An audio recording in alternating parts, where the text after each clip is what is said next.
Okay, we're happy to be joined now by California head coach Mark Fox and student athletes Grant Anticevich and Andre Kelly.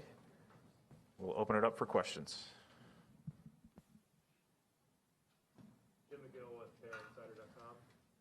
Coach, you had a record that obviously you probably weren't happy with last year, but you had a lot of competitive games, especially at the end of the season, winning the first round in the Pac-12 tournament, taking Colorado down to the wire, and actually beating them during the season. What are some of the positive takeaways that you can bring away from last year?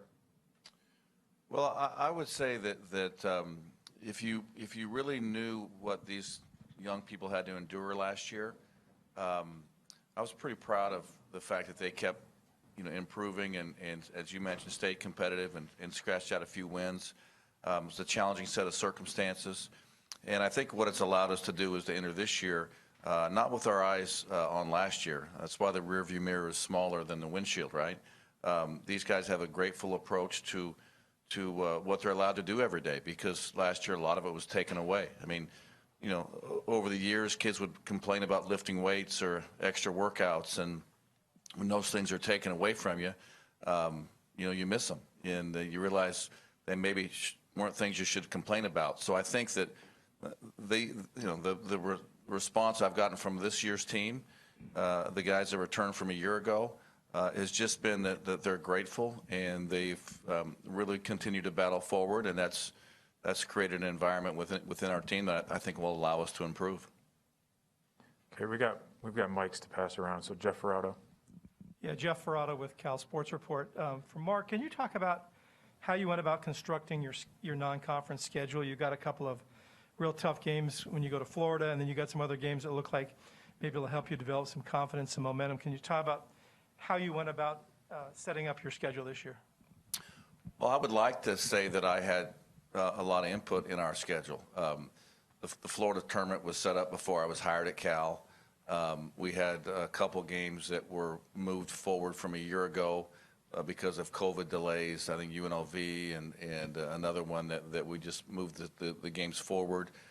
So, it's not something I had that has my fingerprints all over it.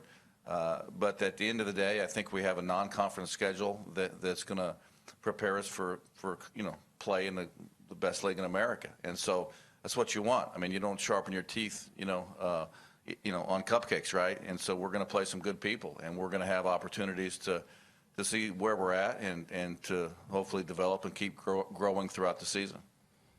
Go to Ben. Ben Parker, CardinalSportsReport.com. Coach, just kind of want to get your thoughts on how you guys plan to maybe make up for the loss of Matt Bradley, 18 points a game. How do you guys kind of plan to kind of keep the scoring up, even though he's departed? Well, I think in college basketball, eventually players are going to leave. And in today's generation, some are leaving by transfer and some are leaving by going early to the pros. I think with our group, as we've tried to develop our team, we played a little slower the first couple of years because we maybe weren't as deep talent-wise. And I think in our game, teams are better when they play together. And I think that this is going to be a team that we need to have scoring across the lineup. I think we have enough depth and athleticism to play a little quicker, and I think that'll result in hopefully a good offensive group.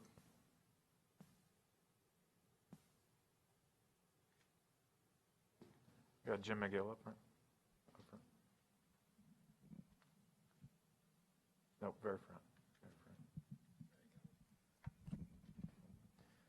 Coach, can you talk a little bit about some of the new additions, the transfer Shepherd and some of the freshmen that are coming in this year? What are you seeing out of them in camp, and what kind of contribution might fans be able to expect to see from any of them?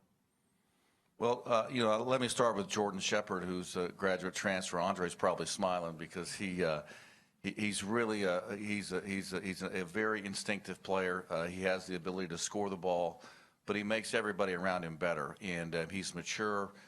He's been very well coached at his previous stops, and so I think he'll make an immediate impact on our team. And then our 3 freshmen, I mean, they've all made some dynamic plays. They're long, they're athletic, they're all a little bit different. They have a great, an unbridled spirit.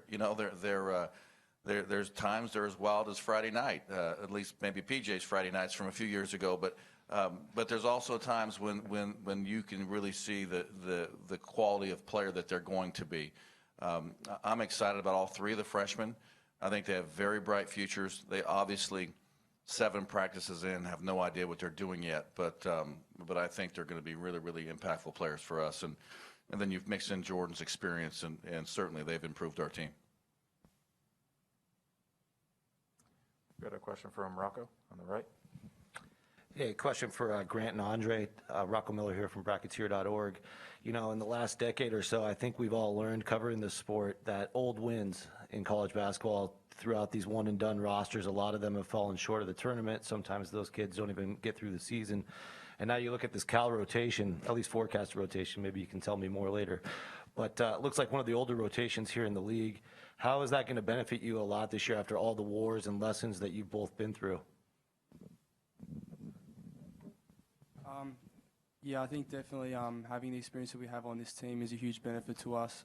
We have guys now who put in a lot of work this off-season, and obviously experience goes without saying, just helps make your team better. Like we said, we've got a transfer, Jordan Shepherd. Me and Dre are both seniors now. A lot of guys have improved this off-season, gone from sophomores to juniors and seen big improvements in their game. So I just think the overall experience that we have as a team has made every individual more comfortable as players, but also collectively being able to play with each other. And just the collective experience that we're going to have, I think it's going to really help us this season. I think it'll be really evident when we start playing games. Just to add on that, I think there's a lot of highs and lows, whether that be in a game or throughout the course of a season. And when you're younger, I think sometimes you can get caught in your emotions and caught into that a little bit more. I think having an older team, I think it definitely helps keep the team more stable and steady. So I think that's one thing that I would add in.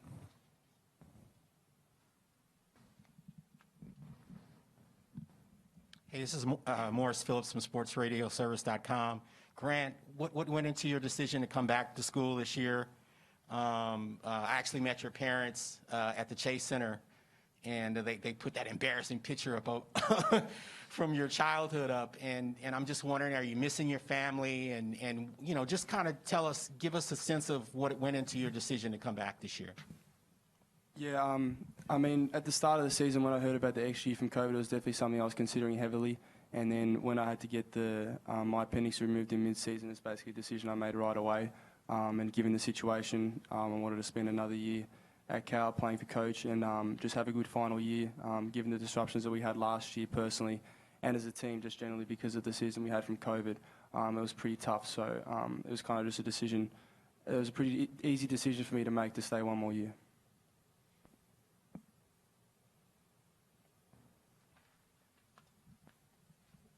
Go back to PJ. PJ, Carlos Samo, Pac-12 Networks. Foxy, you're at the WAC, you're at Southeastern Conference, now back here, and being involved also in the Ethics Coalition earlier in your career. I'm just curious, the transfer rule, the way it is now, the NIL, looking forward, how do you see it playing out? Coach, I feel like the older coach now, right? When I was in the WAC, I mean, the WAC then was all the schools. None of the schools are still in it, right? They're all in the Mountain West, and the game and how you put together a team was different. Then I spent a decade, down south, and the game evolves, and one and done kind of hit its peak, and Kentucky obviously was probably the best example of that, and the game continues to evolve. And now that I'm back west and the rules and the landscape continues to change, at the end of the day, you still have to be able to, at your own school, construct a roster that gives you a chance to win. And some places can do that solely through transfers. Some places that have maybe, stiffer requirements academically can't just live that way. The one and done model can only be successful at a handful of schools. But at the, you still have to find a way to put together a team that gives you a chance to be competitive. In our rebuild, we knew it was going to take a little time, and then we dropped the pandemic on top of it, I mean, you give up an entire offseason of training, 100-something recruiting days, but yet at the end of it, like we look at our team this year excited because we've really tried to construct our team in a way that has versatility. And as he asked earlier, we have some experience, and hopefully we have a group that will allow us to be successful. And one thing that these two guys have become is they're great examples for our young players. And I'm not sure we've had that in our program, but now we do. So we have the most talented freshmen that we've had, at Cal in a while, and they have great examples to learn from. And hopefully, as this landscape continues to evolve, we can rely upon the lessons that these guys will teach the younger guys, and then they can teach it forward. Grant and Dre, what it was in your guys' mind watching the NCAA tournament last year and the teams that you've competed against throughout your careers having the success that they enjoyed in Indianapolis? I think for me the biggest thing was a lot of those times we played those teams were right there with them. So it shows to me that we're not far off from being exactly in those same places. So I think if we just clean up some little things here and there, I think that we could be right in those same places as them. So for me, that was kind of motivating watching them play, and definitely adds fuel for this upcoming season for me to be in those same positions. Yeah, I agree with what Dre said. I just think we played a lot of really close games where we went down to the wire during conference season. Games where we knew if we'd made one or two less mistakes or made one more play here or there, we would have won. So in that sense, it's encouraging for us to know that we're right there and that we're on the right track. And obviously, as Dre said, it's added motivation knowing that, that's the hump that we need to get over and that we can get over, and that we believe we will get over with the work that we've put in. Go to Ben Parker.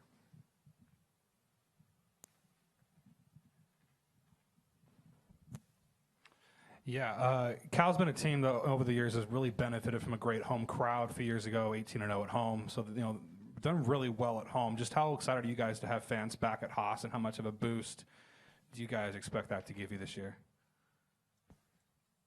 Well, I would say they're in better position to answer that than I am, because I only had one season with fans, and they were tremendous, and we missed them a year ago for sure. But as a player, I mean, every day, you come into an empty place and you're dressing in the corner, and you don't have a locker room and you don't have fans. I mean, obviously they were missed, and I'm sure you guys can speak to how excited you are to have them back.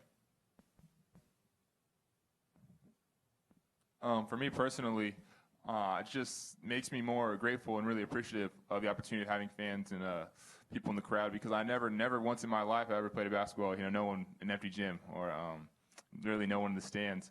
So for me, it was something I never really ever felt in my life. So now I'm really excited to have them back, and they really add the different element, when you get a big shot or a key stop, or really adds, gives you energy, and you really do feed off the crowd. Hear everybody going crazy, screaming.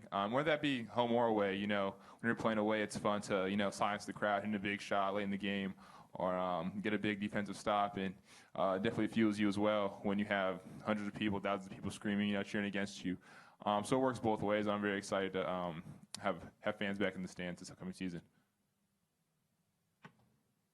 Yeah, the only thing I'd add is, like when we have fans in the stands, it's a pretty intimate place, Haas Pavilion, especially the student section, and everyone's loud. And that's a huge advantage for us, and obviously something that we missed during that COVID year. And it goes without saying that we're very excited to have fans back this season. Hey Coach, Dre and Grant, just real quick, the one aspect of your program last year because of COVID, according to your SID, you guys never sat down and ate a meal together as a team during the whole season. And Coach, maybe you can talk about, what, I mean, it seems simple or complex, whatever, but it takes away from the whole experience and the bonding of the team. Can you any of you guys talk about what you missed just from that one thing? Well, I would say that those of us that have been a part of any group, certainly a team, but the people that you work with, to sit down and talk about whatever project you have a shared investment on. That never happened last year, right? They never ate a meal together. They didn't change in a locker room together. We didn't watch film in the film room.